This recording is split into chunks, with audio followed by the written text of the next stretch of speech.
विश्रामबागमधील एका महिलेची फसवणूक करून लाथाबुक्क्यांनी मारहाण करून जातीवाचक शिवीगाळ केली तर 40 लाख रुपये आणि 4 सोन्याच्या बिस्किटांच्या खंडणीची मागणी केल्याचा धक्कादायक प्रकार उघड झाला आहे। या प्रकरणी पीडितेच्या तक्रारीवरून योगेश वसंत पाटील राहणार 507 सी वॉर्ड करवीर वाचनालय शेजारी भवानी मंडप कोल्हापूर याच्या विरोधात विश्रामबाग पोलीस ठाण्यात गुन्हा दाखल करण्यात आला आहे।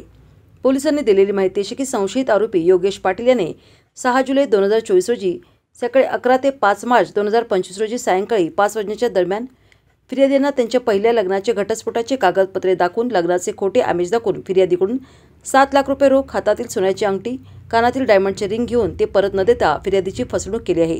तर फिर्यादींना लाथाबुक्क्यांनी मारहाण करून जातीवाचक शिवीगाळ केली। संशयित आरोपी योगेश पाटील याने खंडणी मागण्याच्या उद्देशाने फिर्यादींच्या मोबाईलमधील डाटा प्रसारित करेन अशी धमकी देऊन फिर्यादीकडून 40 लाख रुपये आणि 4 सोन्याच्या बिस्किटांची खंडणीची मागणी करीत फिर्यादीला या गोष्टी असह्य झाल्या असता फिर्यादीने विश्रामबाग पोलीस ठाणे गाठून योगेश पाटील याच्या विरोधात तक्रार दिली।